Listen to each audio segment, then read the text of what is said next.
Hello everyone, मैं आपको आज पॉलिटी पढ़ाने वाली हूँ। जो कि पॉलिटी में जो फर्स्ट चैप्टर है वो है राजनीति की मूलभूत अवधारणाएं, जिसकी सबसे मेन बुकें हैं जो RS प्लस IS के लिए हैं। वो है लक्ष्मीकांत प्लस भारत का संविधान और घटना चक्र। ये आपके लिए बहुत इम्पोर्टेंट है। राजनीति की मूलभूत अवधारणा जो कि राज्य से है। सबसे पहले स्टार्ट होता है राज्य। अब राज्य में क्या है? राज्य वह इकाई है जिसमें लोगों का समुदाय एक निश्चित भूभाग पर निवास करता है और एक अव्यवस्थित सरकार बाहरी दबावों से मुक्त संप्रभु रूप से कार्य करती है। इसका सेकंड स्टार्ट होता है राज्य के आधारभूत तत्व। भूभाग फर्स्ट, इसका जनसंख्या सेकंड, थर्ड होता है सरकार और संप्रभुता। इनसे बनता है हमारा राज्य। कौटिल्य के अर्थशास्त्र के अनुसार राज्य के 7 अंग बताए हुए हैं। उन्हें सप्तांग सिद्धांत भी बोलते हैं। उन्हें बोलते हैं सप्तांग सिद्धांत। जिससे दुर्ग हुआ, फर्स्ट में दुर्ग हो गया, सेकंड में राज्य, राजकोष, सेना। थर्ड पे चल आपको फिफ्थ बताते हैं अमात्य, फिर मित्र हो गया, फिर क्षेत्र, फिर होता है राष्ट्र। राष्ट्र को लोगों के एकत्रीकरण के रूप में परिभाषित किया गया, जो एक संगठित समाज के रूप में विद्यमान है। आमतौर पर क्षेत्र विशेष निवास करते हैं, एक ही भाषा बोलते हैं, एक समान रीति रिवाज मानते हैं, ऐतिहासिक निर्भरता होती है। राष्ट्र जहाँ सांस्कृतिक अवधारणाओं के अधिक निकट है, राज्य एक राजनीतिक अवधारणा के अधिक निकट है, वही राष्ट्र कहलाता है। जिसमें एक जैसी भाषाएं बोली जाती हैं, एक जैसे रीति रिवाज अपनाए जाते हैं, वही राष्ट्र बन जाता है। अरब राष्ट्र ईरान हुआ आपका, इराक हो गया और सीरिया साउथ अरब। फिर आता है राज्य की उत्पत्ति के सिद्धांत। राजत्व का देवीय सिद्धांत होता है सबसे फर्स्ट।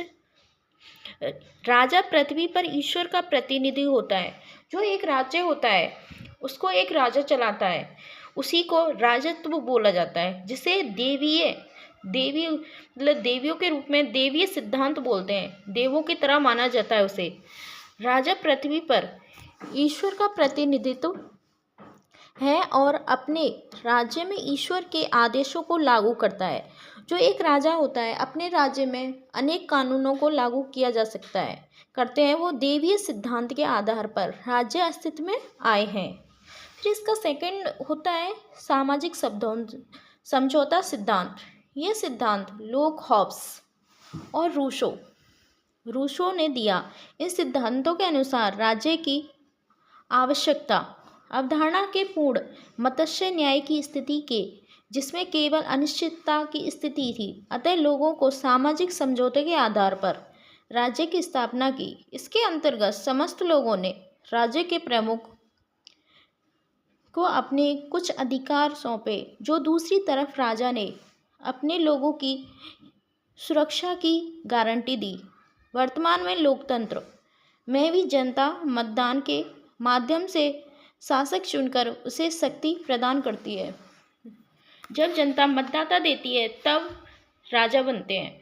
अब राजतंत्र आता है। राजतंत्र में क्या है? जो राजा होता है वो विधायिका भी होता है, कार्यपालिका और न्यायपालिका, इन तीनों को मानता है जो राजा होता है। राजतंत्र में शासन की तीनों शक्तियाँ राजा में निहित होती हैं। जो ये तीनों शक्तियाँ हैं, जो विधायिका, कार्यपालिका, न्यायपालिका, ये तीनों राजा में समाहित होती हैं। अर्थात शक्तियों का केंद्रीकरण होता है, इसलिए राजा प्राय निरंकुश हो जाता है। फ्रांसीसी विचारक मोन्टेस्क्यू ने शक्ति प्राधिकरण का सिद्धांत दिया, अर्थात शासन की तीनों शक्तियों को पृथक कर देना चाहिए। अतः लोकतंत्र शक्ति पृथक्करण पर आधारित होती है। जो कि लोक शक्ति है, जो पृथक्करण आधार होता है, उस पर आधारित होती है। फिर आता है लोकतंत्र में भी ये तीनों ही होती हैं, विधायिका, कार्यपालिका और न्यायपालिका।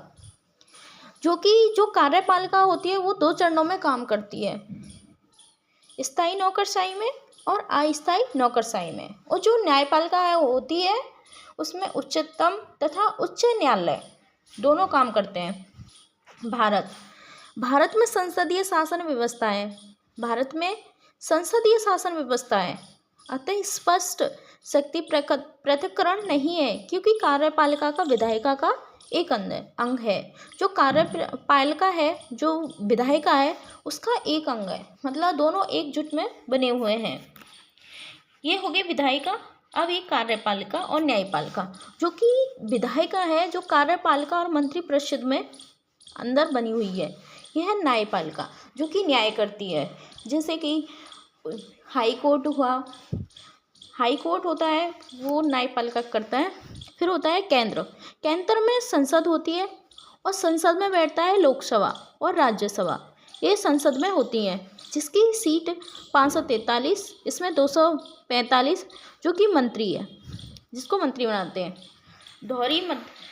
फिर उसके बाद में चलते हैं हम नीचे होता है भारत में दोहरी विधायिका है, मतलब एक से ज़्यादा विधायिकाएँ, अर्थात केंद्र व राज्य में अलग अलग विधायिकाएँ। जैसे भारत हुआ, भारत में विधायिका है दोहरी विधायिका, और जो केंद्र है और जो राज्य है, उनमें दोनों में ही अलग अलग विधायिका बताई गई हैं।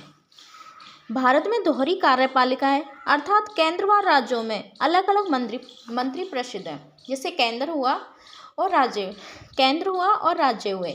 राज्य में मंत्री परिषद अलग होता है और केंद्र में अलग होता है, उसे दोहरी कार्यपालिका बोला जाता है। भारत में एकल न्यायपालिका है, अर्थात उच्च न्यायालय और उच्चतम न्यायालय। इसमें भारत में एकल न्यायपालिका है, क्योंकि न्याय तो एक जगह से ही मिलता है, जो कि हाई कोर्ट है, और हाई कोर्ट को ही उच्च न्यायालय और उच्चतम न्यायालय के अधीन होता है। जो न्याय है वो उच्च न्यायालय और उच्चतम न्यायालय के अधीन होता है न्याय देना। अब आता है ब्रिटेन में भी संसदीय शासन व्यवस्था है, वहाँ भी स्पष्ट शक्ति पृथक्करण नहीं है। ब्रिटेन में कार्यपालिका तथा न्यायपालिका दोनों विधायिका का भाग है, इसलिए वहाँ संसद की सर्वोच्चता है, जबकि भारत में संविधान की सर्वोच्चता है। जो ब्रिटेन है वहाँ संसद की सर्वोच्चता है और भारत में संविधान की, क्योंकि भारत में जितने भी कानून हैं वो संविधान के द्वारा ही बनाए गए हैं। संसद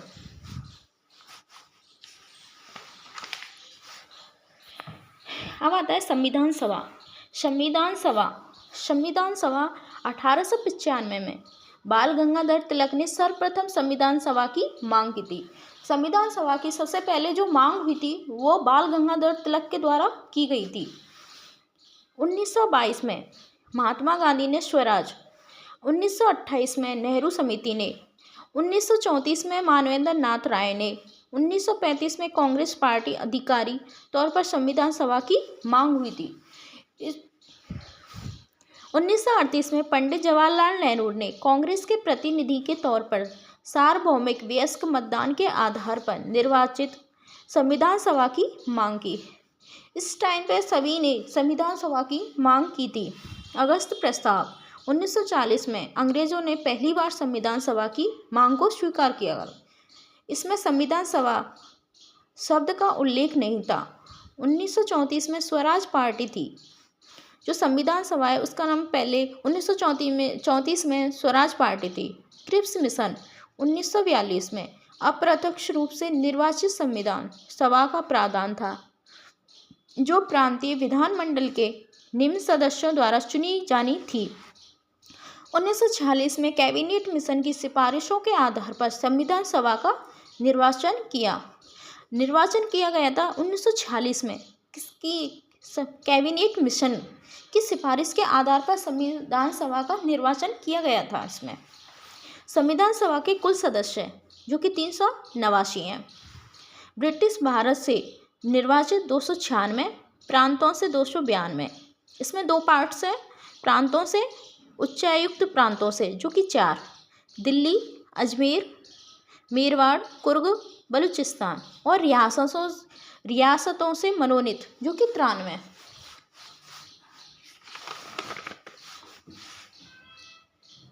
संविधान सभा का निर्वाचन 10 लाख की जनसंख्या पर एक प्रतिनिधि निर्वाचित किया गया। संविधान सभा का निर्वाचन अप्रत्यक्ष रीति से हुआ था। निर्वाचन मंडल प्रांतीय विधानमंडल के निम्न सदन के सदस्यों द्वारा संविधान सभा का निर्वाचन किया गया। निर्वाचन पद्धति आनुपातिक प्रतिनिधि पद्धति एक संक्रमण मत द्वारा आनुपातिक प्रतिनिधित्व के तहत 3 श्रेणियां बनाई गईं, जो कि थी पहली मुस्लिम की, सिख की और सामान्य की।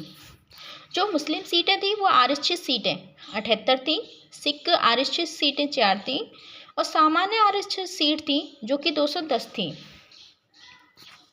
हिंदू, जैन, ईसाई आदि। संविधान सभा का निर्वाचन जुलाई अगस्त 1946 में हुआ। सभा में कांग्रेस पार्टी के 208 सदस्य निर्वाचित थे। सामान्य सीट पर 199 और सिख आरक्षित सीट पर 03, मुस्लिम आरक्षित सीट पर 03, उच्चायुक्त प्रांत पर 03। मुस्लिम लीग 73 सदस्य। महात्मा गांधी और मोहम्मद अली जिन्ना ने संविधान सभा का चुनाव नहीं लड़ा था। जयप्रकाश नारायण व तेज बहादुर प्रभु ने संविधान सभा से त्यागपत्र दे दिया था। संविधान सभा में 15 महिलाएं भी निर्वाचित हुई। विजय लक्ष्मी पंडित संयुक्त राष्ट्र महासभा की महिला अध्यक्ष थी। सुचेता कृपलानी देश की पहली महिला मुख्यमंत्री थी। सरोजनी नायडू देश की पहली राज्यपाल। राजकुमारी अमृत कौर देश की पहली कैबिनेट स्वास्थ्य मंत्रालय। दर्शनी वेलायुधन एकमात्र दलित महिला सदस्य। अम्मू स्वामीनाथ, बेगम एजाज, दुर्गाबाई देशमुख, हंसा जीवराज मेहता, कमला चौधरी, लीला रॉय, मालती चौधरी, पूर्णिमा बनर्जी, एनी मास्क्रीन, रेणुका राय। संविधान सभा के चुनावों के ठीक बाद मुस्लिम लीग ने संविधान सभा का बहिष्कार कर दिया था। 9 दिसंबर 1946 को संविधान सभा की पहली बैठक हुई थी,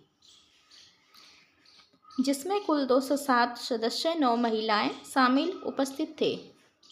अस्थायी आचार्य कृपलानी। उद्घाटन पद शस्त्र की शुरुआत डॉक्टर सच्चिदानंद